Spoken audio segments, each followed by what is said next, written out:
Anyway, thanks very much for inviting me to speak. And I'm just going to talk to you about leadership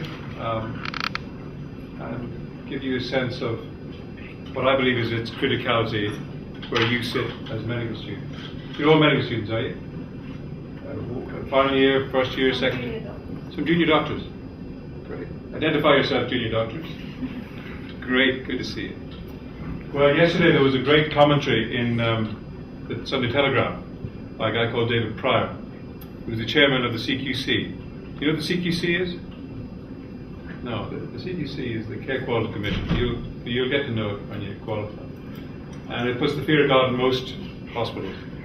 It's our regulatory body, and we've got a chief inspector, hospitals, chief inspector of primary care, and social services. And they have the power to shut you down. But they're taking a different approach to the previous regulator, who did a reasonable job.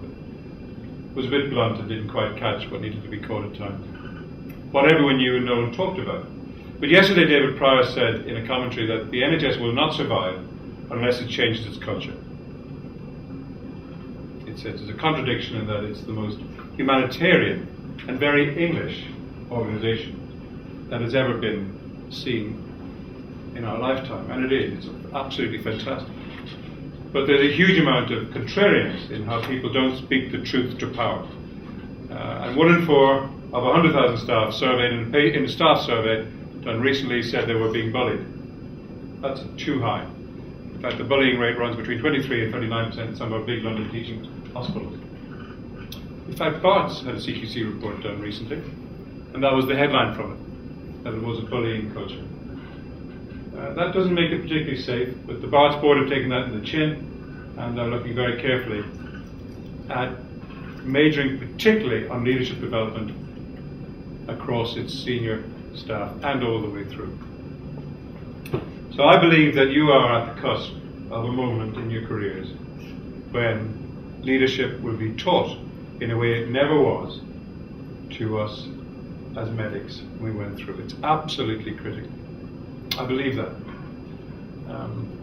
Last November, was the 150th anniversary of the Gettysburg Address by Lincoln on the 21st of November 1863.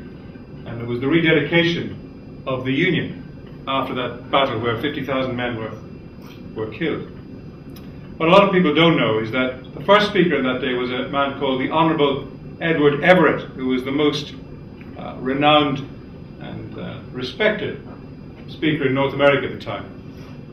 And he was very entertaining. He spoke for more than 2.5 hours, more than 13,000 words. Lincoln spoke 266 words that lasted for 150 years. I should really give up now and just sit down. Education of the mind without education of the heart is no education at all.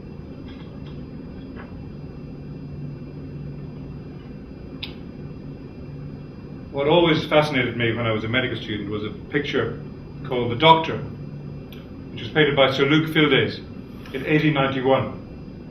Have you seen it? Some of you may have. It's a very famous picture. It was on many postage stamps, and but in 1891 it was painted by Sir Luke Fildes at the behest of Sir Henry Tate, Tate Gallery. It cost a fortune, and he let Sir Henry Tate ask Sir Luke Fildes to capture on canvas what he thought was most important in his life experience. And Sir Luke Fildes' son died, and was Philip, age 7, on Christmas morning in 1877, from what we now know to be meningitis. And the doctor involved in that was Dr. Gustavus Murray. And all the doctor did that night, and is captured in the painting, was sit beside a dying boy, laid out on 2 chairs, covered in blankets, with the parents standing behind throughout the whole night. The thing you learn as a doctor is that it's never so bad when everything goes wrong and you can do something. It's the waiting that's really difficult. It's your imagination. And the cleverer you are, the more you anticipate catastrophe. And it plays in your mind, particularly when you're tired or if you're feeling bullied. So what this painting showed was a doctor, and your hands are as expressive as your face. That's a little technique that artists understand. And this man is seen sitting beside, on a chair, looking at the boy as he's dying throughout the whole night. Now, these days he'd be sued left, right and centre for not doing a bit more than watching. But they didn't know about infection then. They had no idea about meningitis. But he stayed with the boy the whole night, and the boy died. And Sir Luke Fildes, a prominent, brilliant man of his era, was so overwhelmed by the compassion of that doctor that he had that painting done. And when it was painted in 1891, within a year it had sold 1 million etchings. And it was recognised as capturing the respect the doctor had in Victorian society in this country. It doesn't get much better. Our lives begin to end the day we become silent about things that matter. So you think leadership, maybe you think leadership's about title or authority. Whenever I had to flash my card as whatever rank I was in, I was losing. Because people would obey in front of you, but they would not comply invariably. When was the last time any one of you has taken advice? You're very clever at avoiding it. But think about it. When are you inspired to do something you wouldn't normally like to do?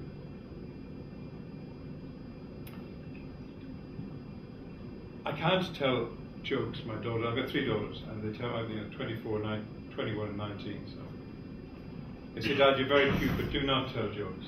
It's just appalling. And I can tell stories, but only if they're absolutely true. I'll tell you 2 stories.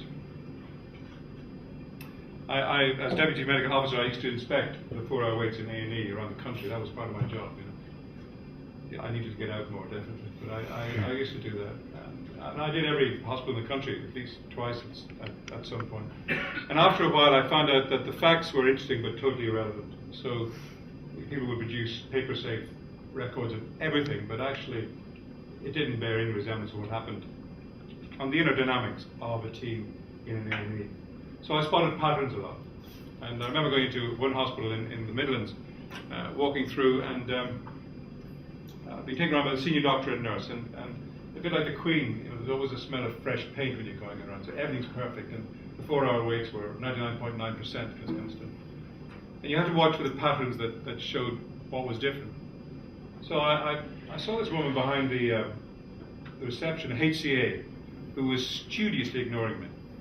I failed my medical finals, and I got counselling for that, but I've got over it and all that. But what's interesting is I've failed many times since, and I sort of thrive in rejection of it. So when I saw this HCA studiously ignoring me, I thought, well, that's interesting, because someone who rejects you generally is making a statement, which is always fascinating to engage with. So I asked the doctor and nurse who that person was, and the doctor said, on script, he said, oh, well, that's Dolly. Her name was Dolly.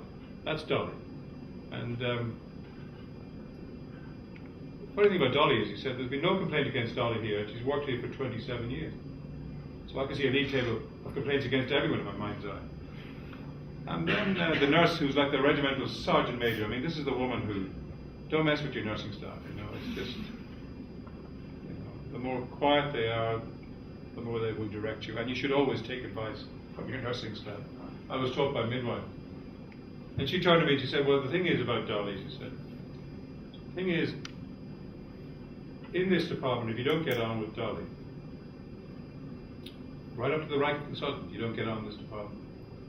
So I was fascinated, absolutely fascinated. So I went over, I lost the posse, went over, called her and said, I said, Dolly, do you mind me asking you a few questions? And she looked at me as if to say, if you're a doctor, you should really be looking after patients, not going around with a clipboard, you know, and that would be my place. So I said, Dolly, I think you've got more influence here than the chief executive. And she gave me the look. She said, I wouldn't say so. Politically really astute. And I said, Dolly, what's the secret? Seriously, what is the secret? How do you have such respect in this department? said, do you really want to know? And I said, I really want to know. And I was absolutely. And she said, well, she said, it's down to one word. This is exactly what she said. And I said, well, what's the word, Doc? And she said, kindness. So I said, oh, here we go. Let's hug a tree and drop our pulses and all that. Kindness. Well, it's the one thing we don't do as doctors. I said, tell me, what do you mean by kindness? Well, she said, in this A&E, the people who are least sick are often the most anxious. It's absolutely true. She said, I bring them a cup of tea without being asked. Now, she said, before you say a word, I've done a PID of this. It costs 3.5 pence, polystyrene cup, and it's not a latte with a twist. Just like that. She said, when you have a bad day, people suffer. I wasn't going to comment. I don't know. I assume I'm nice to everyone all the time, but that's not the case, I'm sure. So she said, when you have a bad day, people suffer. She said, I've known these doctors and nurses for 27 years. When they have a bad day, patients suffer. And when they do, I bring them a cup of tea without being asked. I had a team who used to come around me, and they did a survey immediately. And we found that if you were a member of staff in that A&E, and you saw Dolly approaching you with a cup of tea, you knew you were in trouble. And your behaviour changed. It was extraordinary. She had more impact there than the clinical director. Appraisal was a nonsense. I mean, it just didn't work.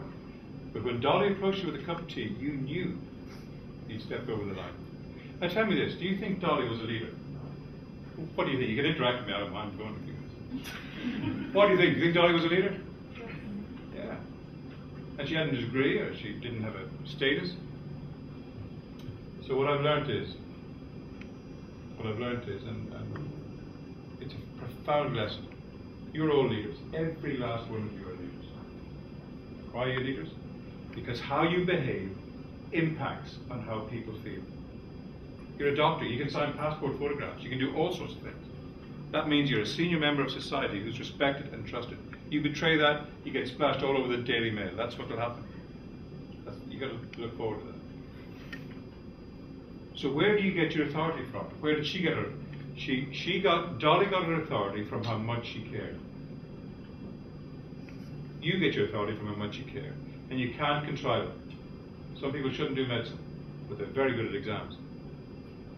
And you find that out after you qualify. Patients find it out sooner. But there's no way that we can assess that. But you get your authority from how much you care. I work with a 32-year-old who's an FY1. And she decided when she was 22 that she would take herself to med school, but live in a sink estate, which is a low super output area up in Manchester. And she had 3 children. Sink estate means no one there works. There's all sorts of violence, domestic abuse, appalling, ex-offenders, places really depressing. There's rats, there's fly tips, there's everything you can possibly imagine that we are often protected from. She lived there, brought her children up. She went to med school, got an honours degree, and she now, as an FY1, has 19 GPs working for her and 4 contracts across 3 practices.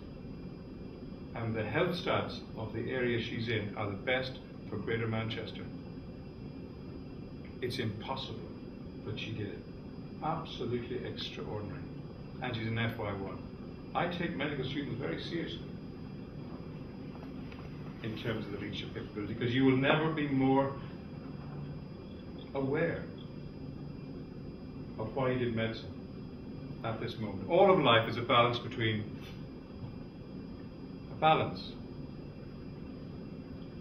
idealism and self-interest. And you slip the more authority you get. You should divest yourself of all the baubles of your rank and remember that everything is about the patient. It has to be, because in the end, that's why you became a doctor.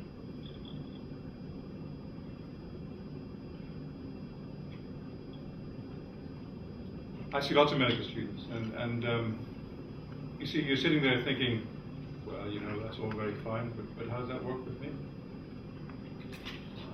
It's like in the army, people never really know who's going to be brave until they're put in the position of having to demonstrate that. Not always the tallest guy who's the most fit, but the tallest woman is the most able. Anyway. True story, medical student, big London teaching hospital, a fine young man. And he attended lectures like this. He'd be a great doctor, he'd be fine, but this is a true story about what happened. And he went and I saw him after he qualified, 3 weeks into his internship, his FY1 trip. And he looked a bit down. I thought he was just tired from the hours, but we had a chat, a cup of coffee, and I said, "What's up, Jack?" or whatever his name was. And being a bloke, he was slow to tell.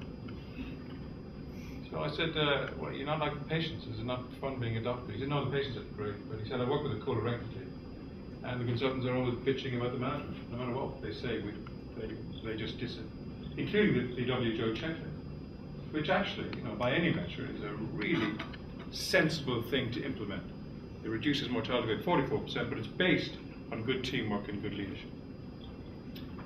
Well put. And I said, and he said, well, I said, what in particular? He said, yesterday doing a ward round at 8:30 in the morning, consultant, several of us, and me, the FI1 with some junior nurses and medical students. We went past a patient's room, and she was lying there. She was a cancer patient, and she called out to the consultant who had the trolley, "Are you coming to see me? Can I speak with you?" And he looked down, her notes went in the trolley, so he turned to her and said, "I haven't got your notes. I won't be seeing you just now." And she'd been waiting all night. Whenever you've been sick, your mind just, especially under a sheet in a hospital, it becomes a fantastical place. And she was worried. And she said, "Doctor, I'd really like to talk to you." And he just turned his back to her. Just turned his back. 30 seconds elapsed. And she found the courage to say again, "Doctor, I'd really like to talk to you." He kept his back to her. 30 seconds. "Doctor, I'd really like to talk to you." Now, what would you do in that situation? Well, the FY1, who's a great guy, said it was almost like a force field descended around him. Because there's a rule. You do not challenge your consultant in those situations. You know that rule, number 3? Yeah, the charter, the other one in your pocket. Even when the patient is feeling distressed, that patient was really distressed, wasn't she? I mean, you can get the sense of that. Now, he didn't need to be a brilliant expert to understand that. He just needed to reach out and say, "I'll come back as soon as we can and we'll talk." He couldn't do it. He couldn't do it. So instead he put his face in his hands like that and turned away. He just couldn't face it. And they walked on to the next patient and never came back. And it was playing in his mind. Do you think he was safer as a doctor after that? What do you think? They'd fractured his identity, and he couldn't really talk about it because we don't talk about those things. What would you have done? What would you have done in that situation? Because at that moment, your career is in front of you. You've got an honours degree and everything, and a patient is in that situation. What would you have done? In a hospital outside of London, 6 months ago, in a hospital, big foundation trust, there were no consultant ward rounds for 3 weeks. None. And patients died avoidably. And there were junior staff who were rotated out from central teaching hospitals who could see what was happening. Eventually they got together as a group, 30 of them, and they suggested that they'd see the postgraduate team. The postgraduate team said she'd listen to it if 6 of them came forward. 6 of them came forward, and she arranged a date for them to describe what was happening on the round. And the day before, the consultants had a word with each of the 6 and told them that if they went to see the postgraduate dean, the training would not be signed off. None of them went to see the postgraduate dean. That hospital was sorted out about 3 weeks later. Chief executive was fired and many of the board. But that had been going on for a long, long time. Now the question I ask you is, those were 6 good people who put their names down, but when push came to shove, and they knew the safety of patients was at stake, they understood, and I'm not sure I would have done any differently. The balance between idealism and self-interest. Leadership. Leadership is something you don't want to do. You get yourself into trouble. It's going into the unknown with courage. But people respect courage and they respect compassion. That's where you get your authority. Charles Lindbergh, 1920, got into this plane, flew for 33 hours, 30 minutes, and 30 seconds on dead reckoning, and landed just outside Paris. The most extraordinary man. You know, there were 200,000 people waiting to see him in the airfield outside Paris. And when he was taken back to the United States, there were 5 million people in a ticker tape parade that couldn't wait to celebrate what he'd done. You know what they really loved about him? Was his courage, his remarkable courage. We know when we see a leader. They inspire us. And when we're inspired, we become determined. And when we're determined, we go further. That's what leadership's about. There's a 30% variation in direct line leadership in teams that do well in our hospitals. And it's your example that counts, not your rank. And if you care about patients to the point of being selfless, people will always respect you. Martin Luther King, I have a dream. Do you remember that great speech? Imagine he said, I have a strategic plan. It mightn't have worked as well. I think Michelangelo said, the tragedy about life is not that we set our sights too high and fail, but that we set our sights too low and succeed. There's nothing you cannot do in your lives. Absolutely nothing. But determination is a very important part of it. Famous American who got defeated for Congress in 1831, failed in business in 1832, defeated for Congress in 1833, sweetheart died in 1835, had a nervous breakdown in 1836, failed in Congress in 1838, defeated again in 1843, 1845, 1846, defeated for the Senate in 1855, defeated for Vice Presidency in 1856, defeated for the Senate in 1858, and in 1860, Abraham Lincoln became the 16th President of the United States. He said the one thing that assured his success was his determination. I wish you lots of failure. I said to my 3 daughters, Dad, you know, that's so cheesy. But I do, because you learn much more from that. Never make the same mistake twice. And remember that your leadership is all about how you make other people feel. And compassion and courage is at the heart of that. That's really all I have to say. Apart from the fact that we do leadership development now with the Army, and the thing they've taught us is that you should do the right thing, but particularly on a difficult day. Thanks very much for listening to me. Thank you.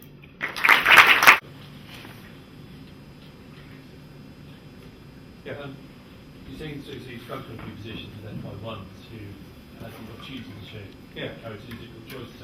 I was wondering what you might suggest that a lot of situations historically or in our position, you get a lot of courage from knowing that you have a safety net or knowing that you have a backing that isn't just yourself. So for instance, there's FY1 to 6 FY1 to the side. Yes. So then, what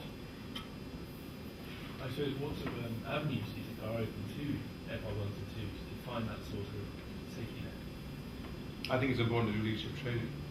And that isn't about sitting down and being exposed to the characteristics and traits of great leaders in the past.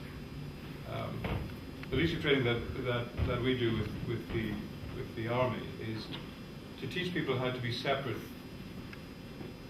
without being apart. That's a hard thing to do. To speak up when others are silent. But more than anything else, to be able to say in the shadow of a colleague's anger without disconnecting or being defensive. The basis of a really good team is that you can arouse your colleagues. It's true, you know, try your family, you know, but it's really important. So that's the first thing to say. I mean, training is important, and I'm sure you can talk about that. But it's outstanding. They do it very well in the military, and it's not about bayonets and bullets. They're fundamentally, in the military, it's about how much you care. That is honestly the way it works. Now, the other thing to say is that leadership is in the moment. It doesn't, you don't flag up a big signpost in your life saying, I'm going to be brave that day. This lad who didn't get it right, he'd be a great doctor. We talked about it, we worked it through. I've done things I'm really ashamed of. I'm really ashamed.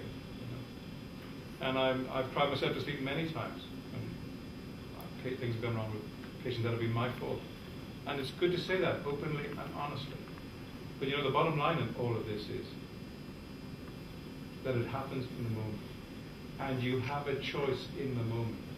Why did you become a doctor? Why did any one of us do what we're doing? That idealism, and it is idealism, it's such a wonderful thing to be a doctor, isn't it? It's such a privilege.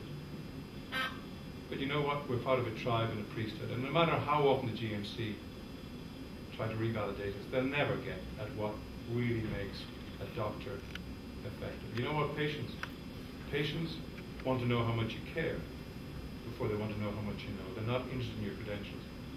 Harold Shipman had more, he was the shipman and murderer.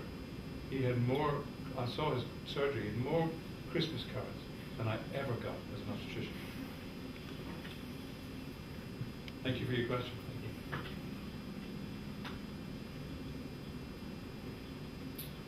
Yes? How do you recognise if you're having a bad day, for example, and you're perhaps not reading or treating people as you think, because we all do it. Yeah, we do. How do you recognise that, and then what do you do about it, either to stop you doing that or about it afterwards? Yeah, it's a really good point, Great question. Next question, please. I work with teams who so for instance, I've given up my offices. I started off with customer service and fusion type corridors and all that nonsense. And each time I get a senior job, I give up my office to someone more junior who was doing a better job and needed an office. That used to really upset my colleagues. But it was a good way of getting credibility with people on the ground, but it was also a good way of leveling the team. So I expect people I work with to tell me the truth. Telling the truth to power is really difficult because, if someone like me with my stuff is, I think I'm easy to approach, but it's difficult. But when you're operating, as an obstetrician, if you were tired, if you've done too many hours, the theatre sister, if they were good, and you know what they're like. I mean, a really good theatre sister is just absolutely priceless, isn't she? It's generally a she. And they take you aside and they say, you go outside and you have a cup of coffee. And when you feel better, let me know and I'll get you another cup of coffee. That's what would happen. That's exactly what would happen. And everyone knew Sister was saying it to me. And that was it. And by the way, the registrar I was working with was a better surgeon than I was. That's the way it was. But I recognize that. And what's really important to understand is that hubris and nemesis are microseconds apart. The moment you think you are invulnerable, particularly looking after patients, is the moment they go off on you. Isn't that true? And particularly on a Friday afternoon between 2 and 5 o'clock. Oh no, seriously, I twitch between 2 and 5 o'clock still, no matter what job I'm doing. It's a dangerous time of the week. And so what I try and do is compensate for my lowness by being extra alert. And I hope that colleagues pointed out to me, they got better at that over the years. But it's hard to do. It's a really good question. I don't know. What do you do in that situation? Well, I agree. It is a difficult question. I think, as you said, being hyper-aware of it, and I suppose listening to surrounding listening to other people. And as you described about flattening a command gradient, so yeah. you're everyone in theatre can essentially feel they can approach you and say, actually, you said this. I think we can talk about that or whatever. Which was the whole point of the WHO checklist. The WHO checklist, which we put in UCLH across our surgeons, with 1,000 people in the theatres, we put all the teams through 2 at a time under camera, because people only ever believe their own data, so they watch themselves doing the WHO checklist. And we asked every surgeon to introduce themselves by their first name. That's part of the checklist. I'm sure you know the checklist. And it's a funny thing, we recorded it all on film, and what was extraordinary when we got anthropologists in to assess the films was that surgeons tended to stutter when they had to say their name. You know, 'cause they all thought, I'm Professor Halligan. Just, isn't that what everyone likes to call me? Oh, yes, sir, we love to call you Professor. But actually, every time there was an SUI, 2 people knew it was going to happen. And the authority gradient needs to be lowered for people to feel comfortable to say, Aidan, there's a problem here. Oddly enough, people needed to use your first name. But we weren't trained to do it. Anyway, we published that in the Harvard Business Review, which is extraordinary. Anyway, I'm aware I'm taking up your time. Was there a last question? Yes, please. So the majority of us at medical students, what are your top tips for us? As a medical student? Well, I was trying to get across to you about Laura Nielsen, that there's nothing you can't do. I failed my finals and became Deputy Chief Medical Officer, which is a total, you know. I'm Irish, you know, it's absolutely ridiculous. but I'll tell you, if you really care, and most people, you know, medical students are brilliant at contriving an interview. You can turn it on, you know, you're so able to. Interviews are useless. They predict less than 5% of subsequent performance. I never recruit people on interview. I get people to work with them for at least a week and then we find out, because they can't contrive the behavior beyond that. But my top tip to you is, be true to yourself. The person that you're most accountable to is yourself. I still find that. I know when I could have done better. I know when I could have done better. And never forget, it's one of the most wonderful privileges in our existence that another human being should relinquish their autonomy and their lives to our care. We should never, ever, ever take that life. And only you will know on a Saturday night, in the middle of a bank holiday weekend, in an elderly care ward with a patient who's demented and doubly incontinent, what you did when you walked past that thing. That's your grade. Does that help? Thanks very much. Thank you very much.